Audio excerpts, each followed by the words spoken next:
Boa noite, pessoal. Tudo bem? Já abri aqui, tô esperando a Marcinha chegar, tô esperando a Dani. Feliz de ver vocês aqui com a gente hoje para falar sobre relacionamentos abusivos, o que a história da Maria Callas tem a nos ensinar, e o que nós podemos aprender a partir dessa história sobre esse tema que é tão caro e tão importante para todos nós.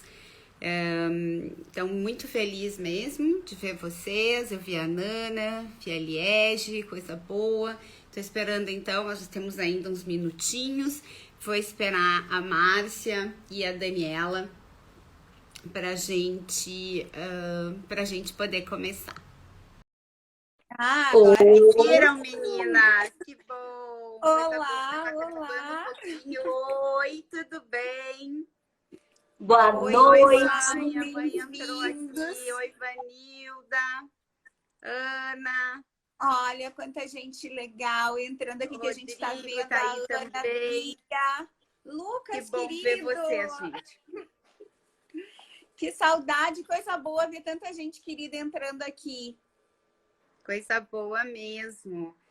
Dani, um prazer te receber aqui para a gente falar sobre um tema tão importante, né? Coisa boa. Muito feliz por tu teres aceito o nosso convite, estares aqui com a gente hoje. A gente mata um pouquinho da saudade também, mesmo à distância, né?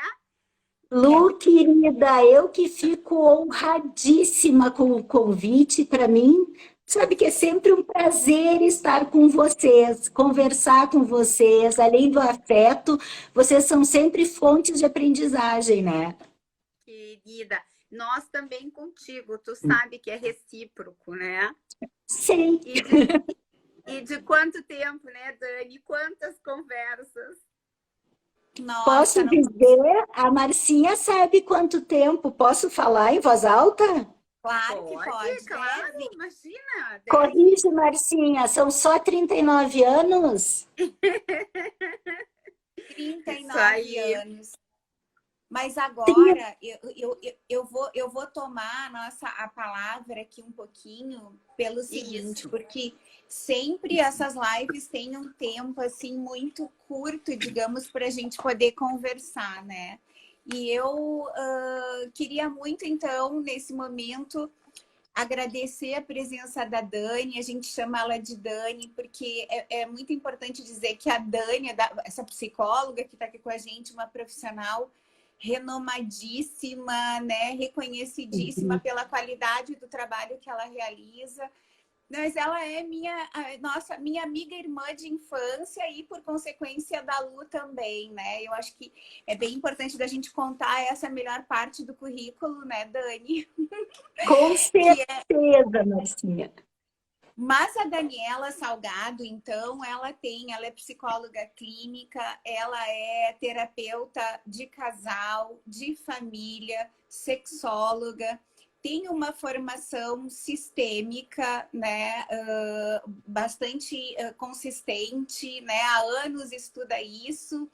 E então, 25 só, Marcinha. 25 anos, né? Foi aluna do Moisés Groisman, que é uma referência nessa área, né?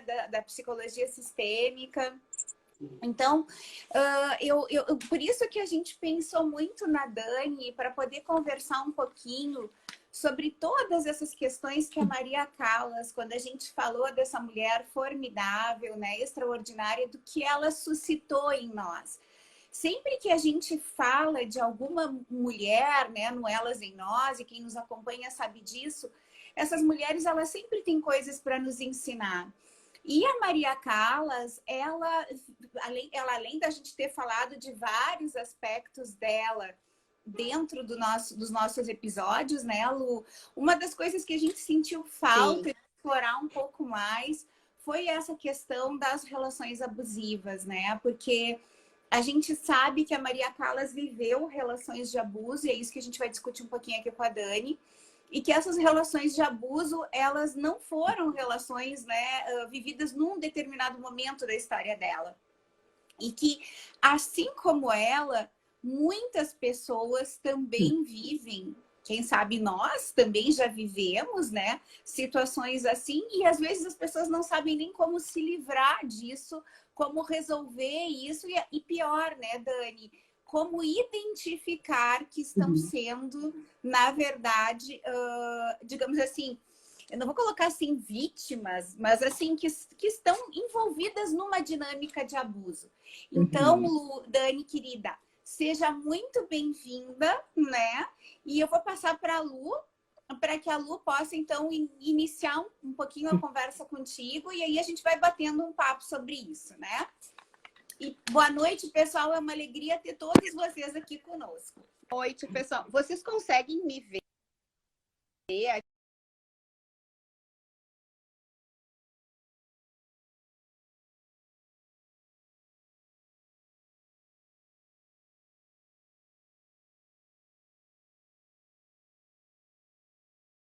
Consegue ver as três no teu celular ou tu só tá vendo a Lu?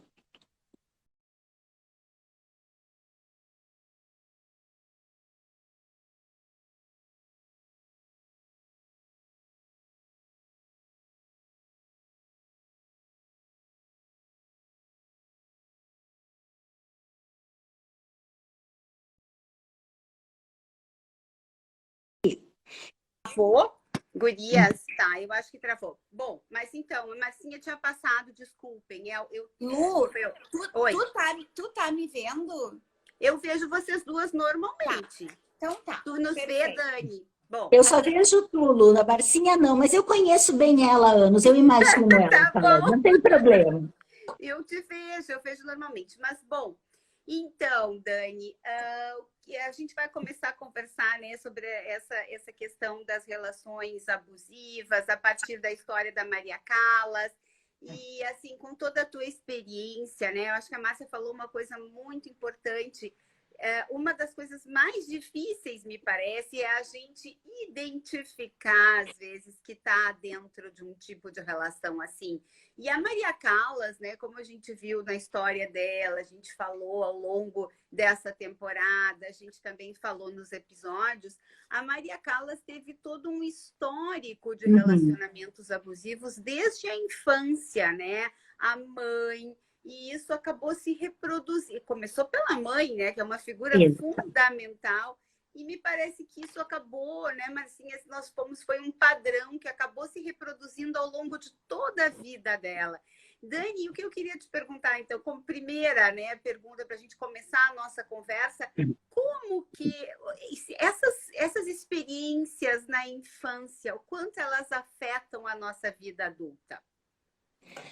Bom, antes de responder, eu quero de novo agradecer agora formalmente o convite, que eu sei que me senti muito valorizada, embora eu já saiba do carinho de vocês por mim, o amor e o meu por vocês, mas estar aqui nesse programa de vocês, no Elas e Nós, que eu sei que é um investimento emocional imenso das duas, eu tenho certeza, eu me senti assim, grata pela confiança, porque vocês não convidariam só pelo carinho.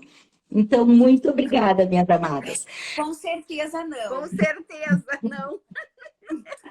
Eu sei, porque vocês são muito competentes, admiro horrores. Gurias, seguinte, eu tô achando fantástico já o início, porque a gente tem a tendência, agora está em voga, ainda bem, falar sobre os relacionamentos abusivos, mas só se fala nas relações conjugais, nos namoros, nos afetos, e pouco se fala que uma família também pode ser abusiva, que uma família pode ser tóxica. Então vamos pensar. Tudo que a gente vive na infância forma quem a gente é hoje. Os registros que a gente tem, as vivências que a gente tem ao longo da vida, principalmente na infância, eles vão montando quem nós somos e, mais do que isso, como nós nos relacionamos com as outras pessoas. Então, pensando sob a ótica de Maria Callas, que teve sim uma mãe abusiva, que teve sim uma mãe que a controlava além da conta, né? Não controle e cuidado de mãe, mas manipulava, teve um pai ausente. Então, todas essas questões deixaram esses registros nela de como é se relacionar, do que é ser amada. Amor é isso. Porque a gente tem esse mito. Bom, pai e mãe amam incondicionalmente. Pai e mãe são perfeitos. Para criança pequena, os pais são sempre os heróis, né? Herói nunca está errado. Então, se a minha mãe me trata assim, ela tem razão. Então, é errada sou eu, ou esse é o modo que se ama alguém. E eu vou na vida adulta, desculpa, Marcinha, só para eu concluir. Na vida adulta, a minha tendência é repetir, primeiro, a forma de amor que eu tenho como registro, me relacionar. E segundo, eu vou deixar a Marcinha falar, que senão eu me alongo, mas assim, ó, uma coisa para me lembrarem depois de falar, não é só a forma de ser tratada, mas o papel que eu ocupo na minha família, eu tendo a ocupar mais tarde nos meus relacionamentos futuros. Depois eu posso explicar sobre isso, se vocês quiserem. Não, mas era exatamente... Dani, eu agora interrompendo aqui, eu acho isso fundamental, porque eu acho que isso tem tudo a ver com a história da Maria Callas. Depois, por favor, não vamos sair dessa live sem tu aprofundar isso, essa questão dos papéis. Eu só queria fazer um comentário aqui. Tem muita gente especial para mim que entrou aqui dentro dessa live, viu? E eu queria dizer, Laurinha, querida, tô te vendo aqui. As amigas da Manu, né, Dani, estão aqui. Mas tem uma colega minha muito amada, Maria Cristina França, que entrou aqui. É uma honra te ter aqui, Cris. Um beijo enorme, querida. Todos, né? O Wilson. É só uns que eu vejo porque passa muito rápido para nós, mas eu como vi, eu queria dizer. Mas assim, Dani, em relação a isso que tu colocaste, né? Eu acho que essa ponte, quer dizer, a gente se constitui como pessoa dentro desse universo familiar. Né? E eu acho que as primeiras referências, que foi o caso da Maria Callas, né? Quando ela percebe que a mãe entende ela como um utilitário, vamos colocar assim, né, Lu? E aí tu pode me ajudar e colocar que primeiro ela era a filha que não prestava, de certa forma. Por que eu tô dizendo isso? Porque ela não atendia aquela expectativa que a mãe tinha. A mãe tinha perdido um filho homem, né?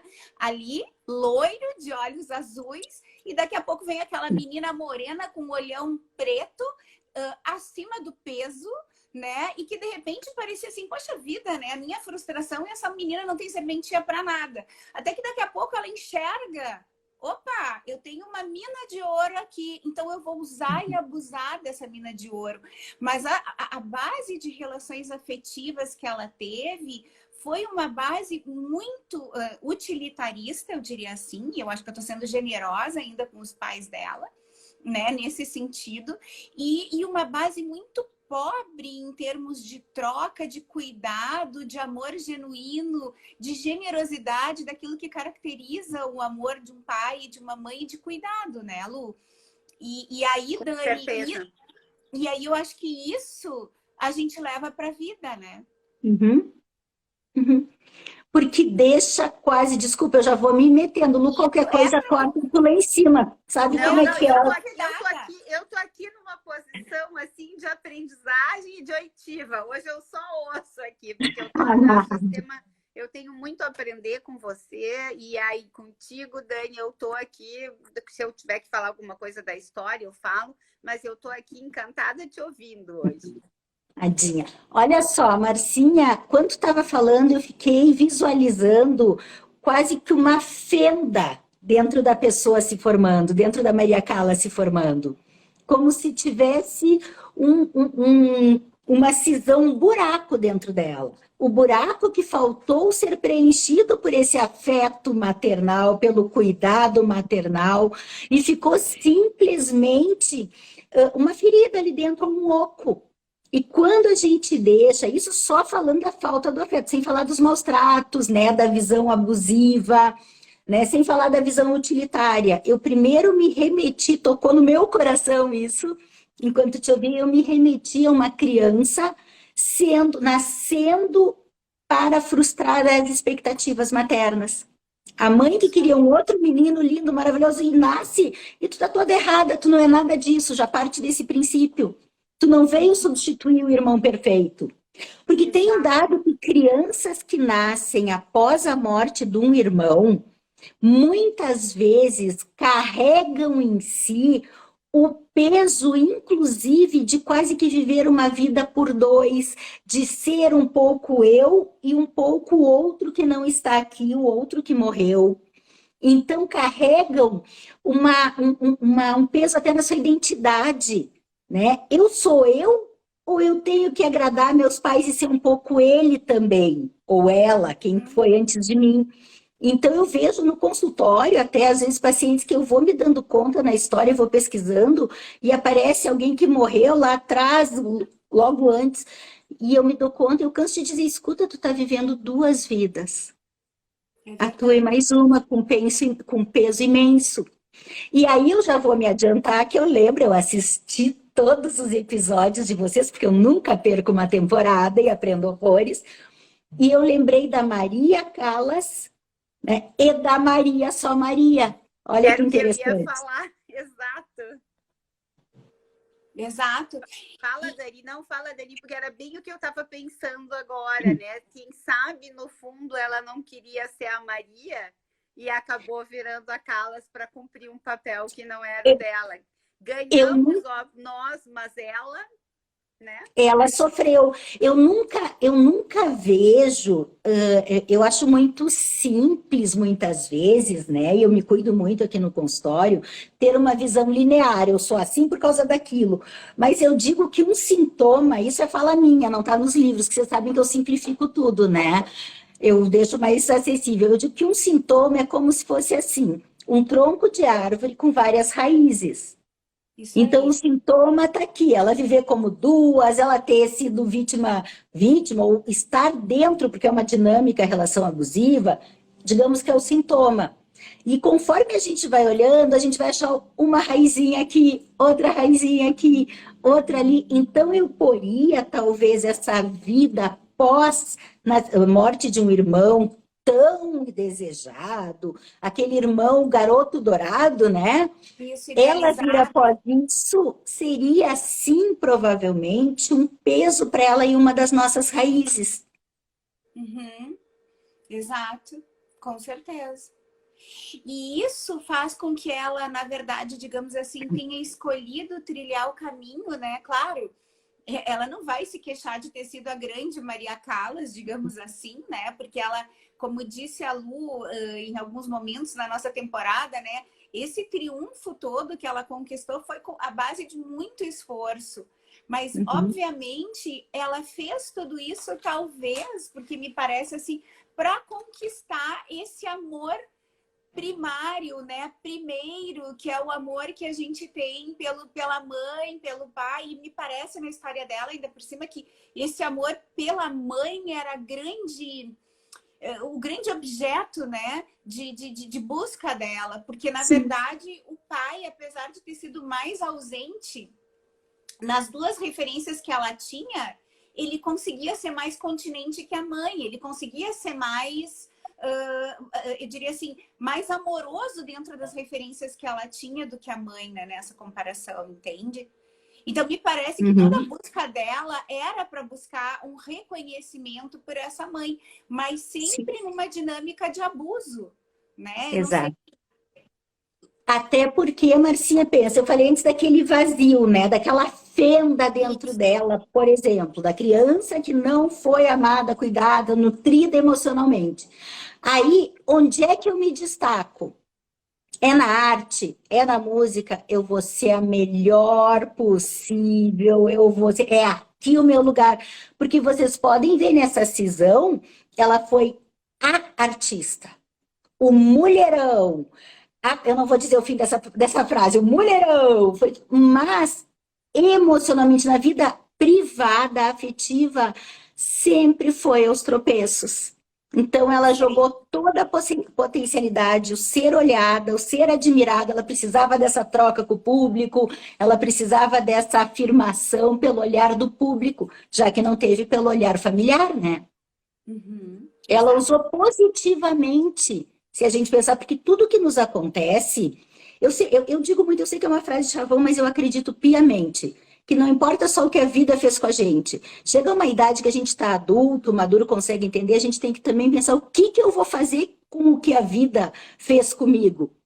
E ela conseguiu utilizar, né, este vazio em um aspecto da vida dela de uma forma saudável.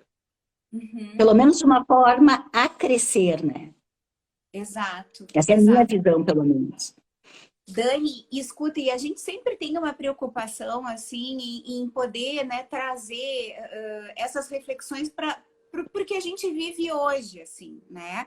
Então, o que eu queria te perguntar, e Lu, tu vai junto, né? Nós vamos juntas aqui, Sim, mas é assim... Estamos juntas aqui, não te preocupe. Sim, não, eu digo assim, não quero falar demais em relação a ti, isso que eu quero colocar. Mas assim, ela se sentia...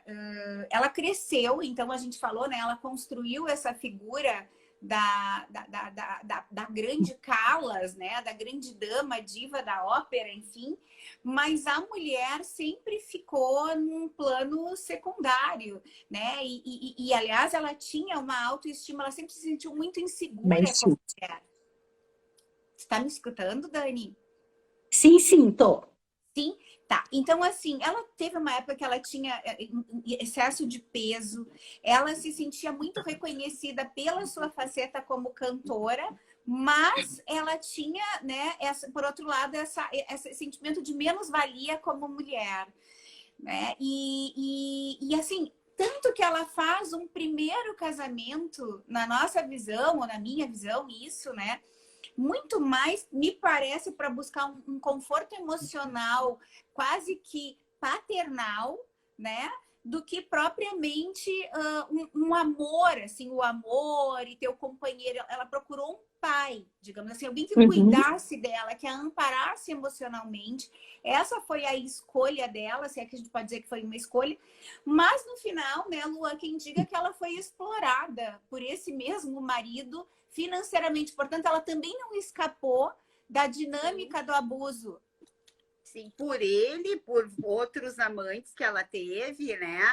Teve aqui o caso que nós referimos no episódio, isso, quando ela ia viajar e, se não me engano, foi para o Uruguai. Ele deu o bilhete para ela e fez ela assinar um contrato em que ele teria direito a parte dos ganhos dela, e ela não tinha nem ideia do que ela estava assinando. O cara tentou dar um golpe nela. Era um cara casado, com quem ela se envolveu, assim, ela fazia aula de canto, né?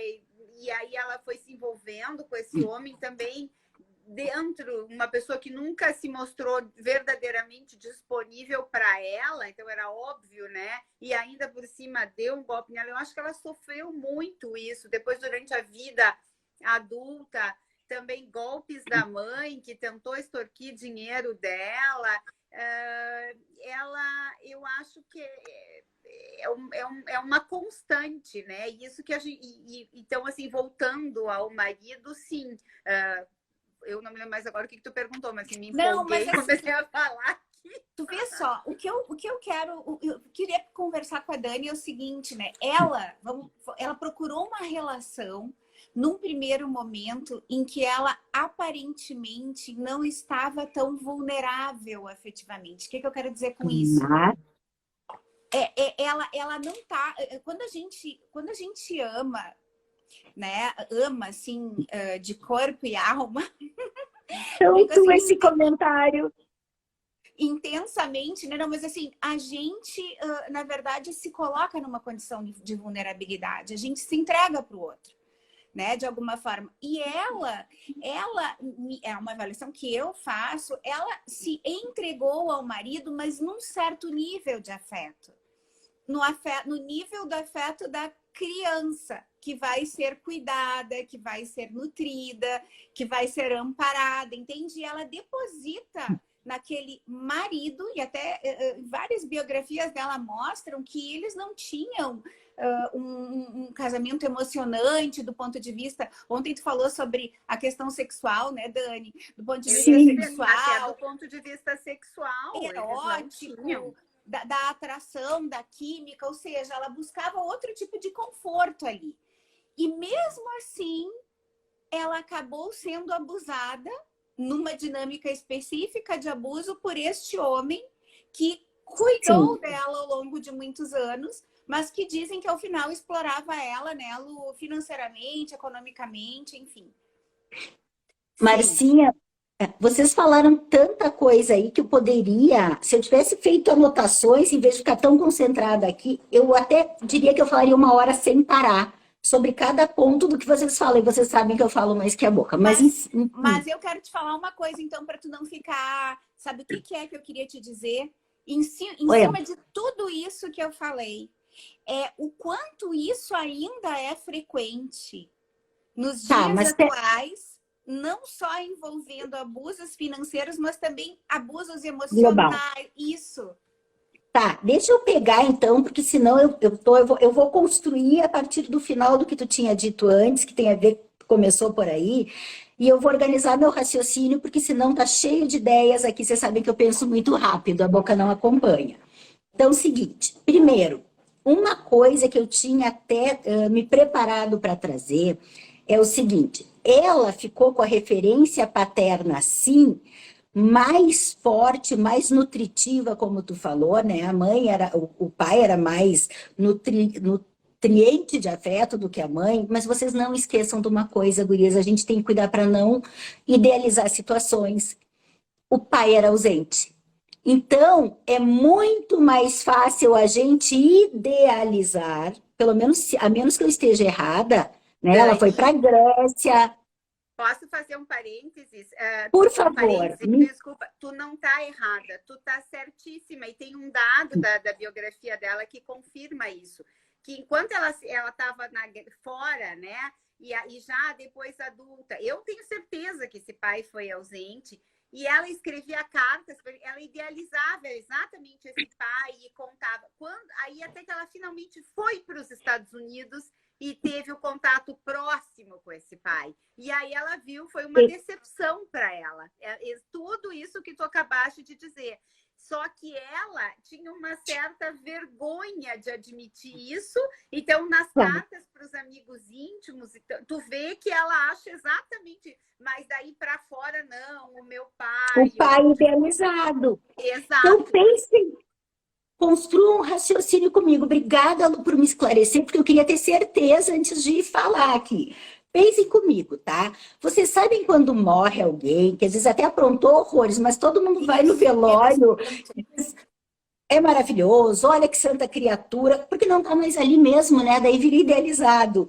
Então, é mais ou menos isso. Ela tinha uma mãe que era referência, que era presente, mas presente tóxica, presente que denegria, que maculava ela emocionalmente, que desmerecia. Ela veio, não só após a morte de um irmão idealizado, filho ideal, como ela tinha uma irmã que era a bonita, muito melhor que ela. Então, ela era toda negativa aos olhos da mãe, ela era desmerecida.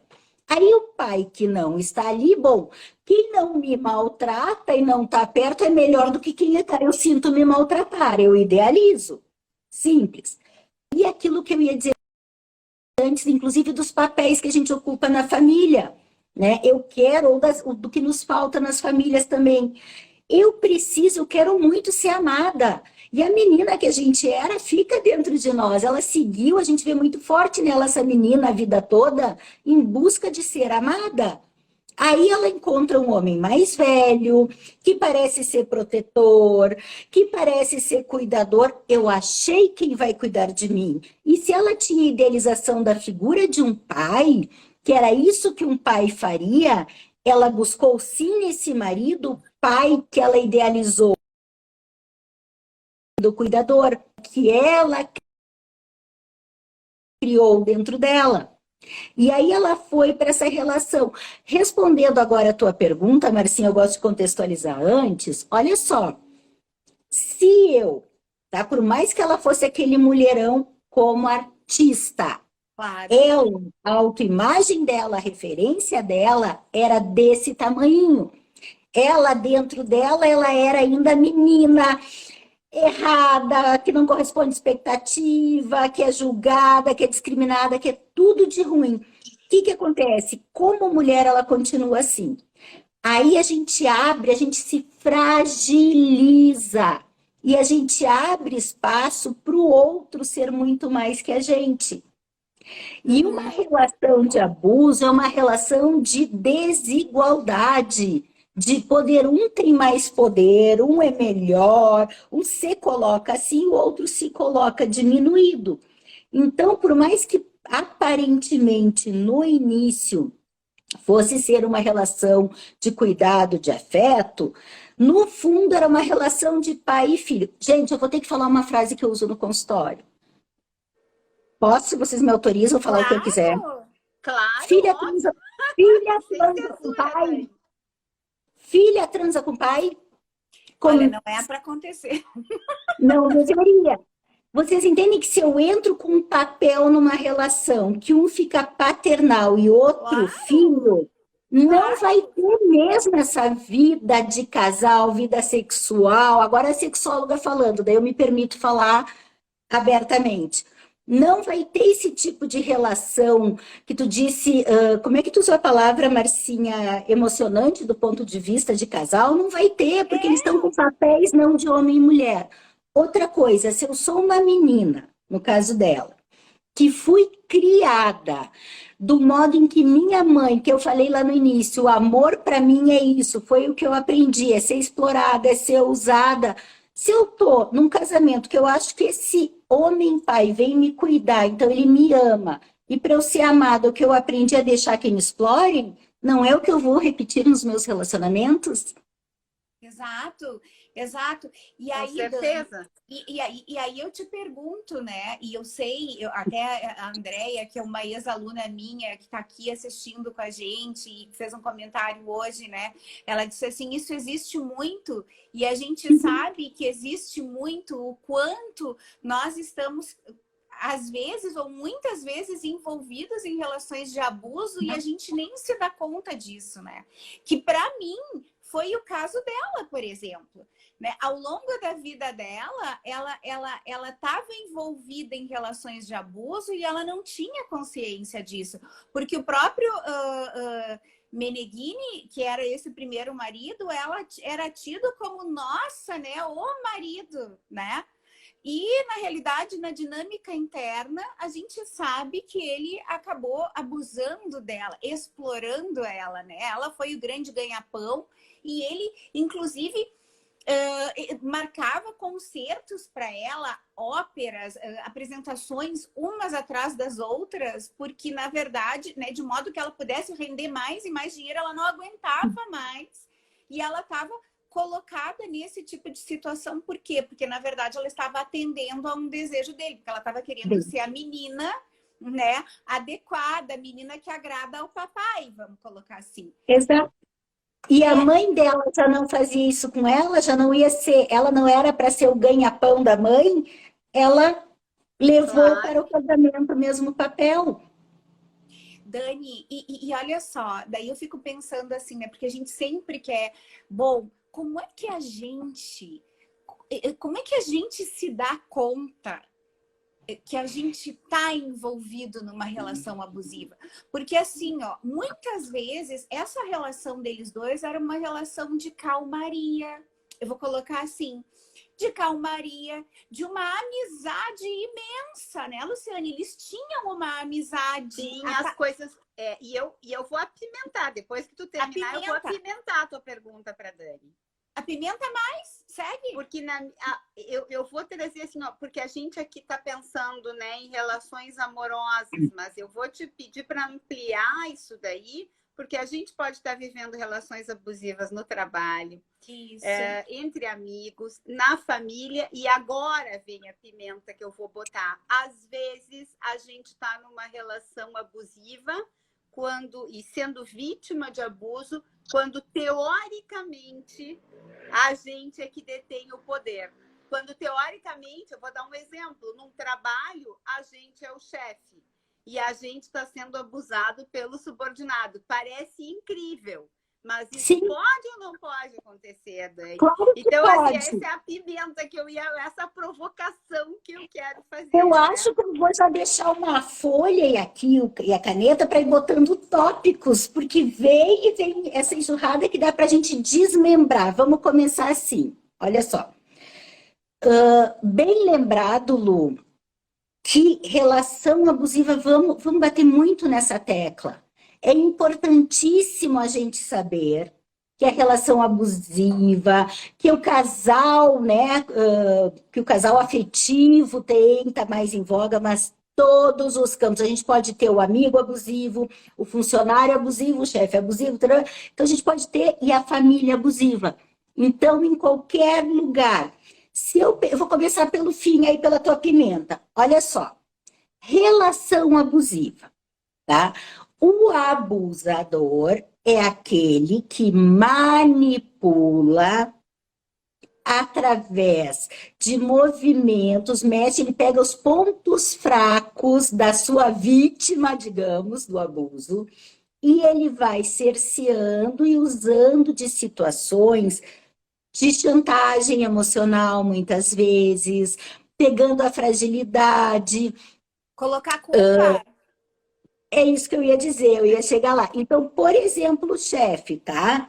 Se é um chefe muito comprometido com o trabalho e tem aquele funcionário que se vitimiza, mas que se vitimiza para obter ganho do chefe, para obter vantagens, favores, ou que o chefe tem que estar sempre disponível. Sabe quando vai sugando? Vai como um polvo cercando esse chefe, pegando atenção. Daqui a pouco o chefe não tem tempo de fazer outras coisas.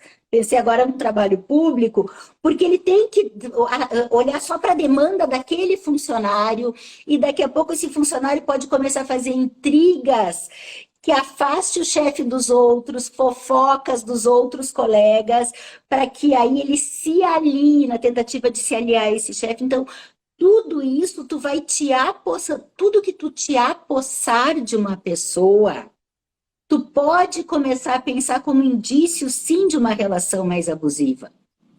Não sei se ajudou um pouco pensando por aí, que eu não tinha ainda parado. Fez sentido? Total. Total, Dani. Aí eu vou primeiro... Tô rindo aqui. Tu deve estar enxergando alguma situação. Olha só, daí antes de ir para o que a gente gosta de falar, que é a relação conjugal, eu vou falar da família. Gente, eu bato nessa tecla porque mais difícil do que identificar uma relação conjugal abusiva é identificar quando tu está numa família abusiva. Porque tu vem de uma hierarquia, os pais e o filho. Os filhos, aquilo que eu falei no início. Os filhos que são criados nesta família, eles só conhecem isso. Essa é a referência. Então, eles podem estar extremamente maltratados, num ambiente doentio, e eles não conseguem identificar, porque isso, embora adoecendo, esse é o normal para eles. Entende? E se submetem a tudo e se sentem culpados. Por exemplo, eu vou pegar, se fosse a mãe da Maria Callas, xingando, chamando de inútil, que é a filha feia, a filha incompetente, não vai ser nada. Ela não vai olhar, a minha mãe é doente, a minha mãe não tem afetividade. Não, ela vai olhar e dizer, eu sou tudo isso, sim. É assim que as mães falam com as filhas, sim. E ela vai se diminuindo. Então, é muito mais difícil para uma criança que cresce num lar abusivo identificar. É só quando começa a conviver com amigos, vai na casa de algum amiguinho, na escola, e aí a criança começa a se dar conta, e o pré-adolescente, tem alguma coisa errada, a casa dos outros não é que nem a minha. As outras mães não tratam assim. E aí começa a dar um nó, mas dá muita culpa. olhar e pensar que talvez não seja eu que seja tão o problema assim. Tá? Então, esse é só um spoilerzinho assim para pensar, gente, como pai e mãe são importantes. A gente vai errar sempre. A gente erra por amar, geralmente, mas esse mito, e às vezes essa criança que passa por essa situação que eu imaginei agora, como existe o tal do mito que eu chamo da família perfeita, comercial de margarina, Sagrada Família. E a gente ouve assim, não, mas família ama, não é bem assim, eles fazem por amor. E o que acontece? A criança se sente desautorizada, não pode nem pedir ajuda, porque sempre tem que atender e obedecer. Imagina, todo mundo endossa que pai e mãe fazem tudo por amor. E a gente não dá voz a essa criança. Aí entra o papel da escola, né, Marcinha, pedagoga. Mas tu sabe que eu fico pensando, né? Também, às vezes, as pessoas têm estruturas eu vou colocar esse nome assim, tão pouco saudáveis, que elas podem ser pais e mães, e o fato delas serem pai e mãe não concedem a elas uma saúde necessária, por exemplo, para amar da forma como deveriam. Às vezes, tu tem aí uma questão até de ego, eu vou colocar assim, né? Eu tenho que ter a razão, eu tenho que impor o meu modelo e eu não estou aberto para poder escutar e para poder me reformular. E eu acho que o papel de pai e de mãe é nesse... Uma coisa que eu penso assim, eu acho que a gente é muito... Com certeza a gente é muito falho. Não tenha dúvida, nós somos seres humanos e a gente está sempre tentando, né, acertar, mas a gente erra nesse caminho, e isso é natural, é normal. Agora, o que eu vejo assim, ó, o quanto a gente, e isso eu acho que vale para todo mundo, é disponível para se colocar de maneira verdadeira e genuína em xeque. Exato. De fazer essa autocrítica, tu entende? Por exemplo, na condição de mãe, eu vou errar com a minha filha. Errei já inúmeras vezes, mas querendo acertar genuinamente. Agora, eu volto para trás, assim, eu penso, eu errei aqui, será que eu errei? Por que eu errei? O que eu fiz? Por que eu fiz? O que me motivou a fazer isso? É eu ter razão ou eu querer que ela, né? E aí, esse jogo da culpa, a gente poder ser vigilante, porque eu acho que essa questão de culpar, a dinâmica da culpa que é diferente de responsabilizar, e eu acho que isso a gente tem que poder fazer a diferença, né? Isso é fundamental para quem assume um papel de pai, de mãe, e que é, na verdade, a base, né, para todas as relações afetivas que esses sujeitos vão ter vida fora, né, ao longo da vida. Então, enfim, são reflexões, né? Perfeito, até porque, Marcinha, a gente assumir, olhar para a gente, ver o que a gente errou, não é para depois ficar se culpando e sofrendo, que dizem, nasce uma mãe, nasce uma culpa, né? Não é para ficar se culpando, é para aprender com a situação, refletir e começar a fazer movimentos diferentes. E sim, a gente vai errar. E às vezes, eu mesma... Ai, Daniela, tu é terapeuta de família, de casal, psicóloga. Tu não erra, né? Mentira, na minha casa eu sou mãe e eu vejo com o meu coração também. Eu não vejo com o meu cérebro e com os olhos. Então, sim, eu erro muitas vezes, procurando acertar. E já aconteceu de situações, de alguma outra situação que eu voltei atrás, refleti... E não me custou nada, não é baixar a hierarquia nem nada disso, olhar para uma das minhas filhas e dizer, bah, sabe aquela situação? Me dei conta que eu fiz errado, me desculpa. Vamos fazer diferente, ou vamos construir diferente. Eu não vejo problema algum, pelo contrário. Eu acho que tu até ensina atitudes para as tuas filhas, para o teu filho, né? Desde humildade, de que a gente pode crescer, que pode aprender e voltar atrás. Claro, e reconhecer isso. Reconhecer, né? eu, Dani, como tu, já pedi mais de uma vez desculpas pro meu filho. Eu também. Nossa, errei. Escuta. Pisei na bola. Lu, Marcinha. Fala. Eu só ia dizer que ficou pendente o foco principal antes, que eu esqueci a pergunta, que eu comecei a falar do trabalho, a relação abusiva.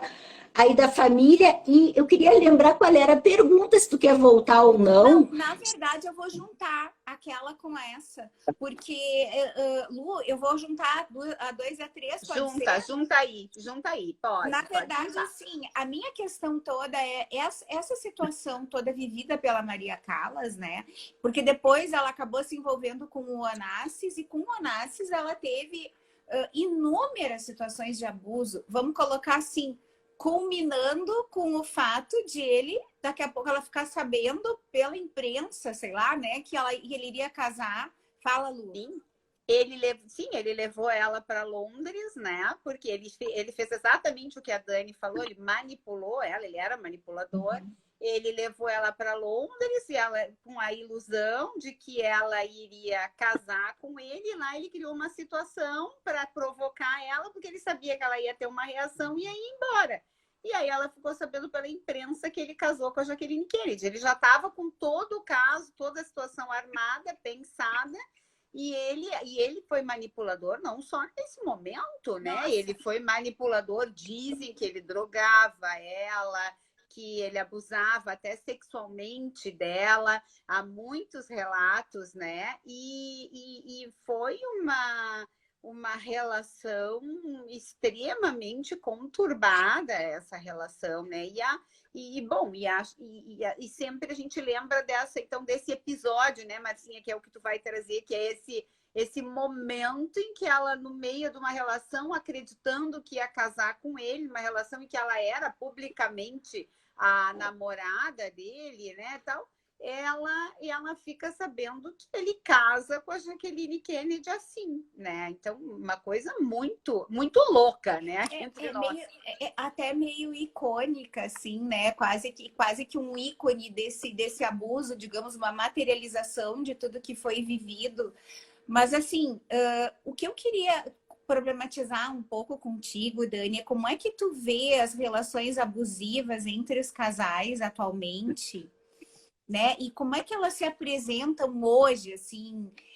Como é que tu no teu trabalho tem percebido isso? E que alertas, de repente, a gente pode ter, né? Para refletir, será que eu... Porque, Dani, deixa eu só fazer um comentário, assim, antes de tu falar, mas o seguinte... Às vezes a gente acha que relação abusiva é a relação em que o cara bate na mulher ou a mulher no cara, em que né? Tu nunca imagina, e eu tô falando isso de um jeito bem, assim, grosseiro, de certa forma, porque eu queria que a gente pudesse explorar um pouquinho, né, as diversas nuances do abuso e o quanto às vezes tu imagina que tu tá numa relação harmônica e que ela, na verdade, é pautada pelo abuso. Se isso é possível de existir ou não. Sim, muito sim, vejo todo dia. Marcinha, então vamos botar de uma forma mais didática, pode ser? Olha só, vamos pensar o seguinte. O abuso pode se dar de 3 maneiras individuais, separadas ou juntas. Então, a gente pode pensar no abuso físico, que são as agressões físicas, né? Que são horríveis, eu não vou me aprofundar nisso, mas que elas são visíveis. Elas não deixam dúvida. Uhum. O abuso sexual, que mesmo numa relação, a Lu comentou agora há pouco, né? Ela era abusada sexualmente, a gente pode estar num relacionamento. Quando a gente diz não, é não. Hoje, não. Hoje eu não quero. E tem casos que pode ser abuso sexual do ponto de vista da chantagem. Eu fico te coagindo tanto que se tu não fizer sexo comigo hoje, tu vai achar que eu vou embora. E tu vai e tu te submete. Não, tu não faz, tu não atua, tu não tem uma relação sexual. Tu te submete ao prazer do outro, ao mando do outro. Ou pode haver, sim, estupro dentro do relacionamento. Uhum. Quando a pessoa não quer e o outro pega a força. Quando droga, como vocês agora há pouco falaram, embebeda e não é de um jogo erótico do casal. Esse tipo de coisa existe nas relações. E são visíveis. A questão é, o terceiro tipo de abuso que a gente está entrando aqui, é um abuso que muitas vezes é velado e é mais difícil, que é o abuso psicológico, emocional. E esse abuso, e depois eu quero perguntar para a Lu, que eu soube que entrou alguma coisa sobre isso na legislação agora, que foi reconhecido, né?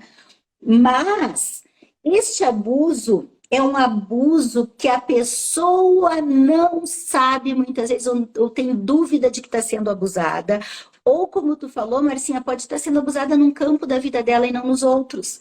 Por exemplo, primeiro pensem comigo, o abusador, né, ou a pessoa abusiva, a gente fala ou porque é mais fácil, até porque está falando baseado em Maria Callas, eu vou seguir nesse livro. Pode ser qualquer. Pode ser qualquer real, gênero. né, daqui. Haja vista Johnny Depp, né? Mas olha só, pensem comigo, uma pessoa abusiva não vai chegar para você no primeiro momento, no início da relação, com uma carteirinha dizendo, olha aqui, oi, tudo bem, eu sou abusivo. Não vai chegar. A relação abusiva começa de uma maneira insidiosa. Ele é, aliás, o abusivo costuma ser muito sedutor, muito cativante, cerca de cuidados, de olhares, de carinhos. E a pessoa que tem tendência, porque, gente, não vão gostar de eu dizer isso, tá? Eu sei que ninguém vai gostar, que eu posso ser julgada, execrada, mas eu preciso falar. Relações conjugais são 50% de cada um. E quando se instaura uma relação com dinâmica abusiva, existe sim o abusador, mas existe a pessoa que se permite, que fica na situação de ser abusada, passível do abuso. Daniela está dizendo que ela faz por gosto? Não, eu estou dizendo que é sem querer, que não é que ela participe e diga, assim como ele não diz, ó, minha carteirinha, né, de abusador ou a minha de vítima, não. Mas o que acontece? A pessoa que está se fragilizando, quanto mais se fragiliza, quanto mais a autoestima baixa, é um grande ganho para pessoas abusivas. Então, quanto mais tu vai abrindo mão de ti, mais espaço tu dá para o outro abrir mando, domínio da tua vida. E o abusador começa a ser assim, eu diria para a gente identificar, voltando à pergunta, porque senão eu vou viajando aqui. É isso, vamos ver como é que a gente... Porque, para a gente pensar, quando tu tiver num relacionamento que tu comece a questionar, foi assim mesmo? Eu realmente entendi? Eu me senti desmerecida? Mas não, foi impressão minha, ele não fez por mal. E tu começar a justificar o outro. Essa crise de ciúme dele é porque ele me ama. E aí tu começa a abrir mão de ti mesmo. Ou quanto à tua aparência. Tu tá feia, tu envelheceu, tu tá... Não, mas tô dizendo isso só para te ajudar. E tu vai começando a te encolher. Né? Começa a diminuir tua imagem. Não tenho... vou ter que falar, não tenho tesão por ti, mas não é por ti, é porque tu tá descuidado. E começa, sabe, a te cercar e te esvaziar, e tu fica na dúvida. Ou brincadeirinhas, mas é burra mesmo, né? Não dá uma dentro, essa... e a pessoa começa a se sentir que não tem capacidade mesmo. Só que ela não consegue dizer para ela, não, peraí, é ele. Ela começa a questionar, porque o outro costuma dizer assim, ai, eu tava brincando, tu é muito sensível, nossa, que mimizenta, entende? Então, são aquelas agressões, eu posso ser, voltando à pergunta, eu posso ser íntimo amigo teu. A gente pode se dar bem, pode gostar de fazer um monte de coisa junto, mas tem um campo, às vezes, que eu fico te desmerecendo, que eu fico te fragilizando, que eu fico te esvaziando de ti. E se eu não sou segura de quem eu sou, eu deixo, isso entra na gente. E é muito fácil. Então, por isso que eu disse antes, existe a pessoa que faz o ato, né, de desmerecer o outro, diminuir. E se a gente não está com uma autoestima forte, se a gente não se trabalha, se a gente não perpetua, estando numa relação, não perpetua um espaço da gente, uma fortaleza da gente, se a gente se perde da gente na relação, a gente fica muito mais passível de ser vítima, sim, de uma relação abusiva. Só para complementar, tem uma frase, e isso eu vou plagiar do Groisman, tá? Que é ele que falava muito nos cursos, e bom, eu sou cria dele, né? Foram anos, então deixa eu aproveitar isso, eu aprendi muito com ele. Ele sempre diz, sabe aquela frase, tu é o tudo para mim, tu é meu tudo, o fulano é meu tudo. Ai, o que que significa teu namorado, teu marido? É tudo para mim. Ninguém pode ser o tudo de ninguém. Ninguém pode ser tudo para ninguém. Se tu és tudo para mim, o que que eu sou para mim? Qual é o meu espaço para mim? Eu me esvazio eu vou brincar, de mim. mais que tudo. Né? E aí o que que acontece? Eu me esvaziando de mim, eu sei bem, eu te conheço, Marcinha, eu já estou lá longe, mas eu não vou. Isso depois fica no privado, a gente fala. Mas só para concluir esse raciocínio, assim, quando o outro está demais o tudo e eu me esvazio de mim e começo a viver em função do outro, eu boto a minha vida na mão do outro. Então eu começo a me despersonalizar para ser o que o outro quer. Se o outro começa a exigir coisas de mim e mudanças, não crescermos juntos, mudança de mim para me adequar a ele, fica atenta. Tu pode estar numa relação abusiva. Eu queria te perguntar, porque assim, ó, é claro, é um assunto muito complexo que tem muitas Muito. nuances, assim, né? E na verdade, assim, mas uma coisa que eu refleti esses dias sobre esse assunto é que eu acho que quando a gente está numa relação saudável com uma pessoa, ambas as pessoas crescem. Sim. Eu acho que sim. Elas crescem. Agora, quando tu tá numa relação, porque, claro, que não é saudável, que tem uma dinâmica, assim, meio disfuncional, digamos assim, que fica aquela coisa meio entranhada negativamente, assim, de dependência. Aí tu percebe que a pessoa, que alguém tá parado. Tu entende? Que aquela pessoa não... Porque eu acho que o relacionamento que é saudável, ele vai estar sempre a serviço do crescimento de alguém. Do crescimento de alguém, de ambos, mas de ambos numa perspectiva ampla, assim, né? E não de eu estar me sentindo cerceado. Toda vez que eu me sinto cerceado de alguma forma, perdendo a minha liberdade até de ser quem eu sou, né? Eu acho que esse relacionamento tem uma dinâmica, não é que um seja abusador e o outro, não, mas a dinâmica, ela tá se colocando como uma dinâmica de abuso de alguma forma. Marcinha, olha só, a relação saudável, ela é passível de trocas, tá? Eles vão se complementando, mas não é uma complementariedade rígida. Eu sou sempre o fraco e tu sempre o forte, eu sou sempre a filha, tu pai. Não. A relação saudável, os dois é ganha-ganha. Hoje tu pode estar mais fragilizado, eu te ajudo. Amanhã tu me ajuda. Hoje eu acho que eu posso te puxar, vamos estudar, vamos crescer, vamos aprender. Amanhã tu me incentiva, alguma coisa na vida. Mas ambos se puxam para cima e ambos crescem juntos. A relação, acho que aí chegou a resposta que tu queria. A relação abusiva é rígida, só um ganha. A vida é a serviço daquele um, e geralmente o que está sendo abusado se esvazia de si porque vive em função do outro e faz tudo em função para o crescimento e o preenchimento emocional e agradar apenas o outro. O abusivo da relação. Clareou? Não, sim, é que a minha preocupação... Lu, fala. Não, e eu queria te perguntar uma coisa, Dani. Sobre a manipulação do abusador. Ele também agrada, né? De vez em quando. Ele às vezes morde e assopra. Não tem essa atitude? Sempre. Tu acha, olha só, mesmo numa relação abusiva, tá? Ok, a gente sabe que o abusador, ele tenta separar, além de diminuir a autoestima do abusado, ele tenta isolar, tá bom? Vamos pensar assim, isola da família, dos amigos. Por quê? Porque daí ele virou tudo que eu falei antes, Por mais que esteja meio ruim, que eu me sinta desconfortável, mas eu amo tanto, ele é tudo para mim e ele me dá. Aliás, eu quero falar do dinheiro nessa questão também. Mas, olha só, se ele é tudo, como é que eu vou deixar dele? Eu não vou ser nada sozinha.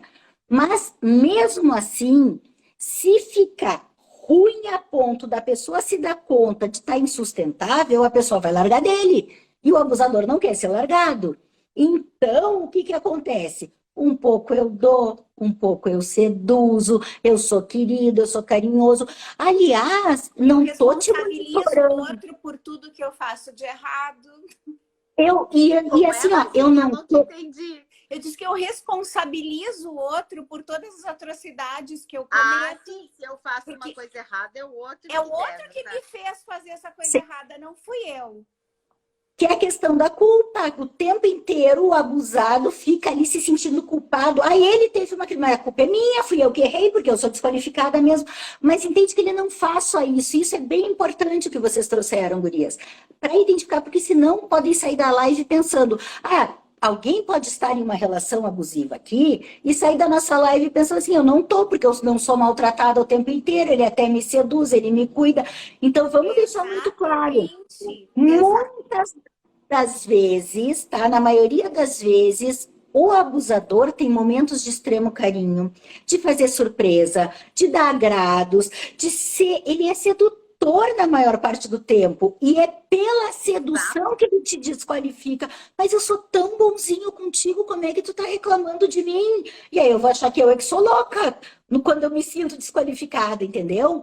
Então ele não é pelo maltrato. É pelo quase o tempo inteiro, muitas das vezes, por bons tratos, por sedução. Aí eu te ligo, te monitoro o dia inteiro, tu não pode ir até a esquina sem mim. Mas não, tu tá entendendo mal como é que tu fica te sentindo sufocada. Eu tô te cuidando, eu sou tão atencioso. Aí a pessoa pensa, eu que sou louca e ingrata ainda. Que eu não tô vendo tudo que ele faz por mim. Claro. E aí a pessoa, como tem as partes muito boas, mas sabe que dali a pouco pode vir uma chapuletada, pode vir uma crise de ciúme horrorosa, pode vir a virada do jogo, ela passa se cuidando sempre para manter essa parte boa, porque depois o ruim também é muito ruim. E se dá o ruim, a culpa ela sente que é dela. Então ela passa numa corda bamba. Uhum. Então a pessoa tem que entender isso, que tem a parte boa, porque ninguém ficaria tanto tempo se fosse só ruim. Diga, Marcinha. Não, e uma questão que eu acho que é bem importante é que assim, a gente tá tão. Eu acho que a pessoa que é abusada, e até a gente geralmente fica 1 hora, né? Nós já passamos da 1 hora, então tá liberando quem quiser. Sair, fiquem à vontade. Nós vamos concluir a professora aqui mexe, né? Que diz a professora já tá dando. Marcinha. Mas a terapeuta não libera, a terapeuta então, diz só sai da sessão quando eu vamos para a conclusão. Então. Exato. O que eu queria colocar é o seguinte, que eu acho que por exemplo, quem não consegue ter muita intimidade consigo mesmo, de certa forma, acaba não sabendo direito perceber quando está sendo abusado. Por que eu tô colocando? Olhe para dentro de si. Não, porque quando tu fica desconfiando da tua própria percepção sobre as coisas, quando alguém coloca em xeque a tua percepção e tu começa a te sentir meio louco, meio fora do eixo dentro do relacionamento que tu tá, e eu acho que isso vale para qualquer instância, sabe? Tanto trabalho, quanto relacionamentos afetivos, quanto relacionamentos familiares, de amizade, né? Eu acho que a gente, na verdade, quando a gente consegue perceber que a gente está meio sem conseguir se dar conta se isso é meu, se isso não é meu, se isso é real, se isso não é, mas eu percebi, eu senti isso de um jeito e o outro vem e me traz toda uma série de argumentos que, de certa forma, desconstrói aquilo que eu estou sentindo, percebendo. Eu acho que tu tem que ligar assim um sinal de alerta, sabe? Eu ia comentar, um psiquiatra muito amigo meu, eu já vivi coisas nessa vida, né? Não foram poucas, e eu divido aqui um pouquinho, assim, e ele disse uma vez para mim, Marcinha, nunca duvide da tua intuição, né? Porque já houve momentos da minha vida em que eu pensei, eu tô louca, eu tava percebendo algo que estava acontecendo e a outra pessoa me dizia, não, isso não tá acontecendo, tu é louca, isso. E só que aquilo pulsava dentro de mim e por um tempo eu comprei a ideia de que eu que estava viajando, entende? Só que não. Então eu acho que esse exemplo, digamos assim, né, que eu tô trazendo aqui, exato, a Débora disse assim, é muito difícil reconhecer, desconstruir, reconstruir, com certeza. Exato, gaslighting, isso mesmo, isso é gaslighting. O gaslighting merecia, para mim, uma outra live só de gaslighting. Né? É verdade, é verdade. Mas eu acho que isso, pra gente que tá vivendo hoje, talvez seja um indicador quando aquilo que brota de ti entra em choque com o que a realidade te oferece. Pare, observe, mas para isso a gente precisa estar em contato íntimo com a gente mesmo, né? Perfeito, Marcinha, perfeito. É se escutar, né? Mas a gente tem que ter muita força e uma boa percepção, autopercepção, para confiar na gente. Mas eu achei ótimo esse psiquiatra. Não duvida dos teus instintos, porque tem um sinal de alerta. Posso só dizer uma coisinha? Vocês sabem, conhecem a amiga de vocês suficientemente há 39 anos para saber que a pessoa é muito metida, que quando tá com uma coisa, bota uma coisa na cabeça e não quer deixar de fazer, ela vai, ela fala e ela muda a dinâmica. Então eu só quero dizer que se já tá acabando, tem uma coisa que antes de entrar, eu estava esperando vocês já, o nosso horário prontinho, e eu sentei aqui eu tô no meu consultório, peguei um papel, uma caneta e botei algumas dicas preventivas. Ótimo! E antes de encerrar, eu não quero deixar de ler algumas ideias que me surgiram espontaneamente. Não foi uma coisa assim, vou na bibliografia, mas coisas que eu vejo no dia a dia. Até porque, Dani, eu acho bem legal, né? Teve bastante gente conosco, gente que vai poder assistir essa live que vai ficar gravada, né, Lu? Então, a gente pode recorrer a ela depois também, tranquilo. Pode ir? Posso? Olha só, partindo do princípio que o abusador se linka com a fragilidade, quanto a própria pessoa, né? E aí eu já ia dizendo, se eu sou a Dodói na minha família, eu vou procurar alguém que reforce isso, que me cuide como a Dodói, eu já sou frágil, ou vários outros aspectos que eu ia falar antes sobre os papéis. Então, assim, o abusador reconhece fragilidade ou tenta transformar frágil a pessoa, que é aquilo que eu falei de cercear, tá? Partindo desse princípio, para a gente ficar mais protegida, vou ter que pôr os óculos para ler, óbvio. Eu coloquei aqui, mantenha um espaço seu na relação. Não se perca no relacionamento. Preserve uma instância e a sua identidade. Mesmo, e eu sei que a Marcinha diria, mas a gente vive em prol. O amor, a gente quer fazer tudo junto? Sim.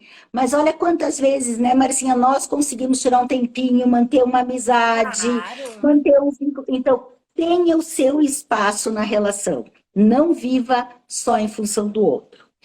Não assuma a culpa integral de tudo que acontece na relação. Lembre-se, num relacionamento é 50% de cada um. Então, se alguma coisa está indo bem, se vocês estão harmônicos, responsabilidade dos dois, eu não falo em culpa.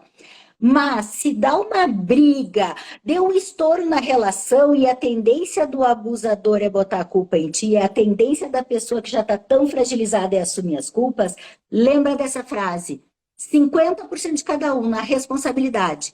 Não assuma sozinha. Se você vê a sua parte que pode mudar, lembra, você pode mudar, mas o outro também pode. Não é tudo responsabilidade sua.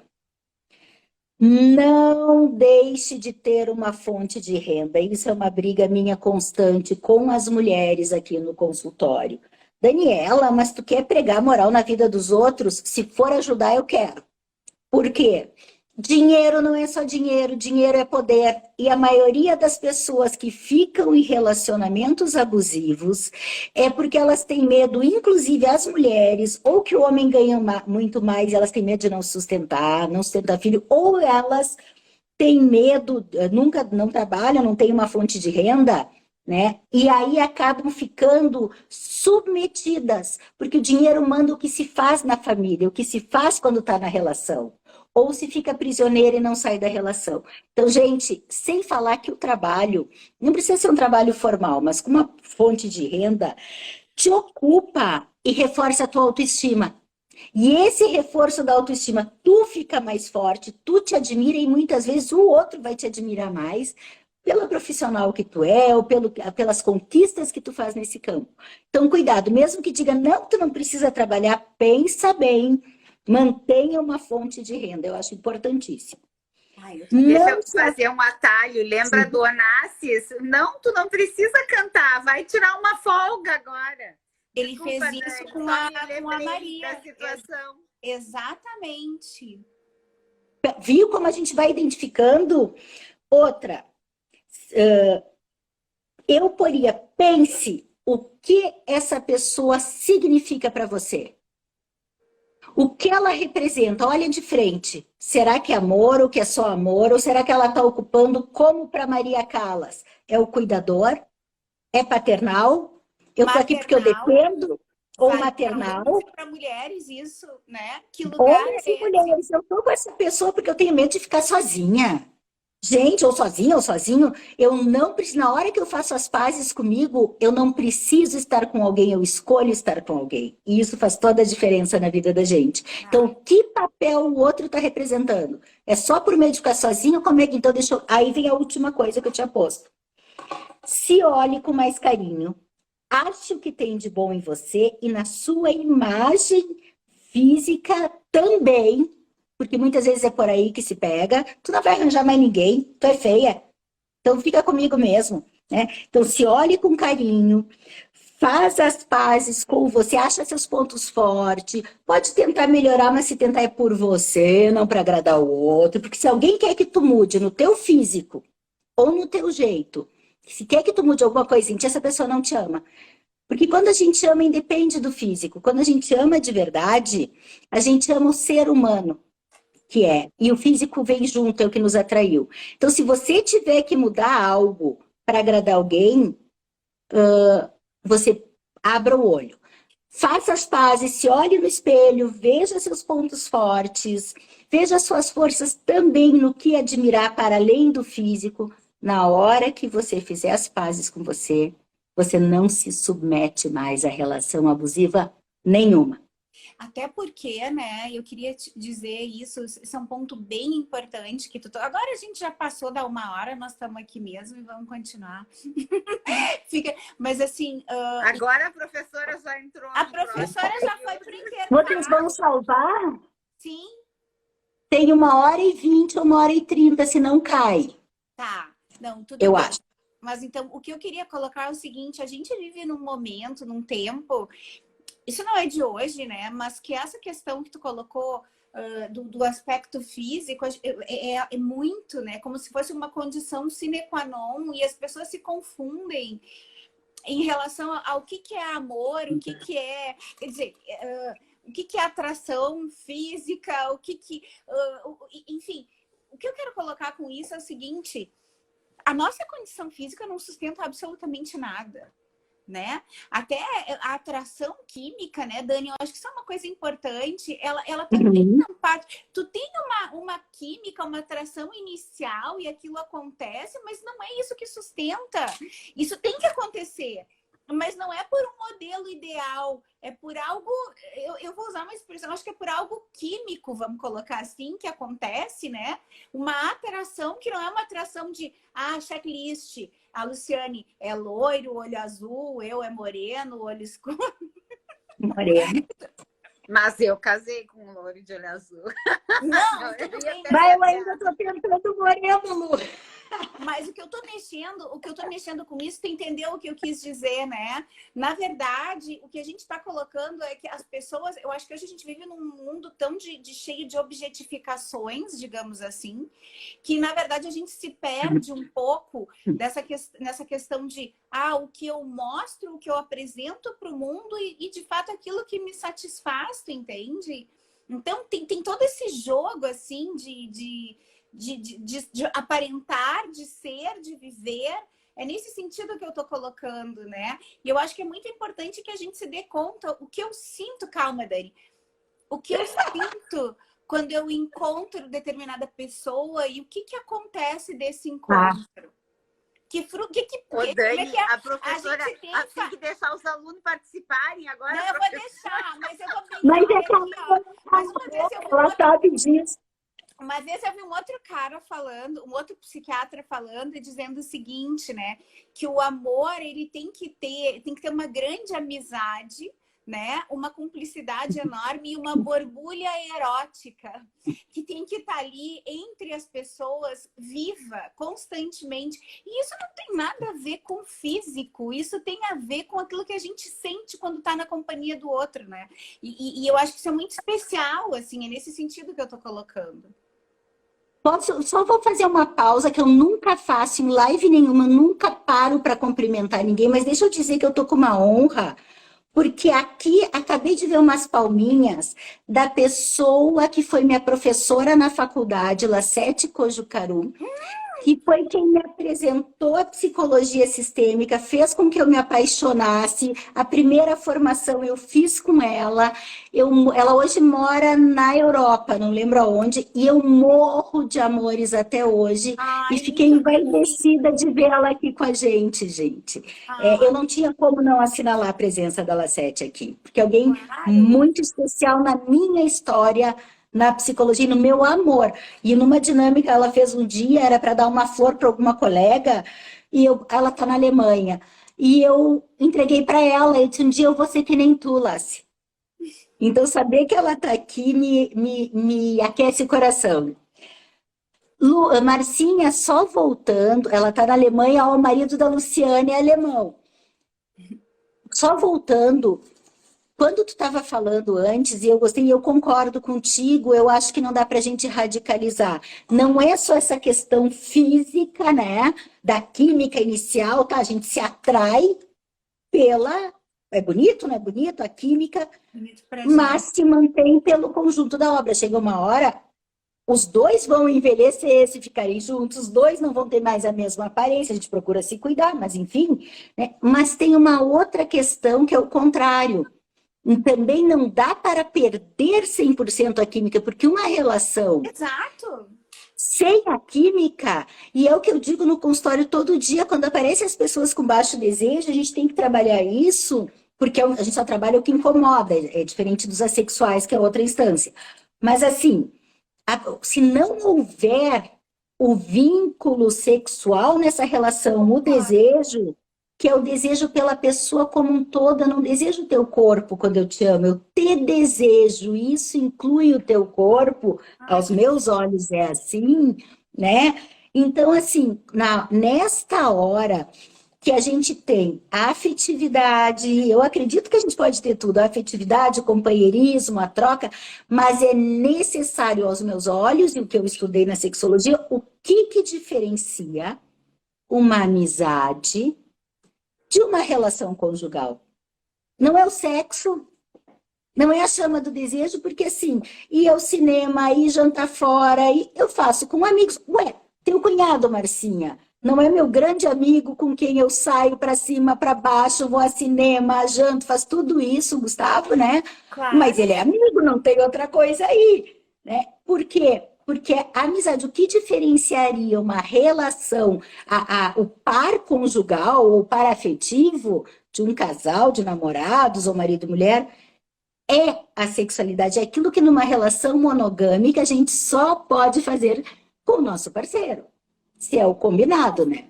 E Dani, porque a gente estava falando de relacionamentos abusivos, esse é o nosso tema, né? E muitos abusos, como tu mesmo colocou, acontecem por acusações nesta área aí, né? Como tu disseste. isso, para mim,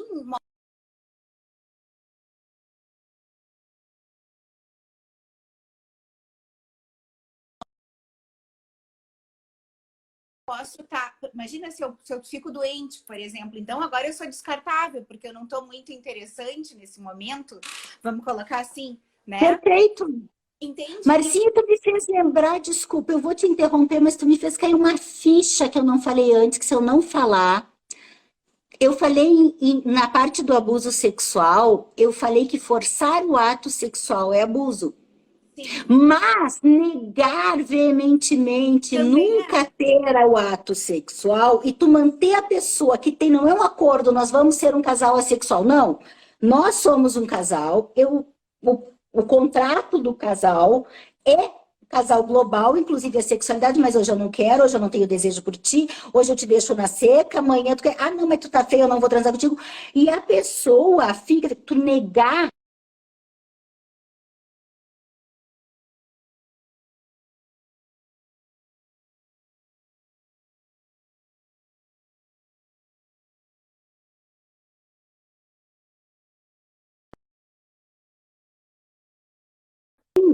tu não fornece esse prazer e essa completude na relação. Também a gente pode pensar como uma situação abusiva. Com certeza. Dani, querida, nós estamos, já é 1h20 de live, né? Esse tema é um tema super instigante. Eu acho que a gente queria te agradecer. Eu adorei as recomendações que tu deste, né? E eu acho que a gente, em cima disso, pode pensar um pouquinho, né, sobre a natureza das relações que a gente leva nas nossas vidas, em todos os âmbitos onde a gente está inserido. Sejam amizade, amor, trabalho, né? Enfim. E a gente te agradece, né, Lu? Eu acho que tu também de coração, a gente se vê todo dia, eu e tu. Sim, Dani, eu adorei. Por te ter aqui. Aprendi muito contigo aqui hoje, adorei. Queria te agradecer, assim, realmente, de coração, como disse a Marcinha, por poder... Pelo privilégio de te ter aqui conosco, de tu teres tirado parte do teu tempo, né, tão precioso para compartilhar aqui conosco. Para mim, foi uma super alegria e um super aprendizado. Muito, muito, muito obrigada. E a gente agradece todo mundo que está aqui. A gente sabe que tem movimentos de entrada e saída, a gente que chegou um pouquinho depois, ou que pegou o final, mais o final. A gente quer dizer que a live vai estar disponível também no nosso canal, né? No canal do YouTube, do Elas em Nós, e no próprio Instagram também a gente vai disponibilizar a live. Então, muito obrigada a todos novamente e que a gente siga, né, nessa vida. Obrigada, Bia. Obrigada a todos que estiveram aqui e que a gente tenha coragem, né, para buscar relacionamentos saudáveis e estabelecer rupturas com tudo aquilo que envolve uma dinâmica abusiva na nossa vida. Obrigada, Derek. Adorei te ver aqui. Um abração. Obrigada, gente, a todos que tiveram, todos e todas que tiveram com a gente aqui hoje. Foi uma conversa super interessante, nos deixou, assim, foi uma felicidade poder compartilhar esse tempo com vocês. Obrigada. Gurias, muito obrigada. Deixa eu agradecer. Um beijo enorme de coração, que eu não te vejo sempre, mas hoje tive o privilégio de passar um tempinho contigo, que eu estava com saudades também. Morrendo de saudade. E deixa eu agradecer e só aproveitar e dizer que tem também, me sigam no Insta, @psicóloga Daniela Salgado, que lá tem muitos vídeos sobre relacionamento, e no canal Atitude Canal, é meu canal no YouTube, e agora teve uma temporada que eu tô falando de separação. Hoje, aliás, fecha o carrinho, eu lancei essa semana meu curso Atitude na Separação, para mulheres, né? Seremos mulheres de atitude pós-separação, encerra hoje à meia-noite. Mas fora isso, lá tem muitos vídeos sobre o tema e eu faço lives com muita frequência. E, gurias, obrigada pelo prazer de estar com vocês. Eu ficaria mais 10 horas. Aliás, eu fico a vida com vocês. Muito obrigada, estou honrada. Amo as duas, não posso deixar de dizer. Nós também. Obrigada, querida. Beijo, pessoal. Obrigada. Pessoal. Beijo. Boa noite a todos. Boa Obrigada, noite. gente. Muito obrigada. Obrigada.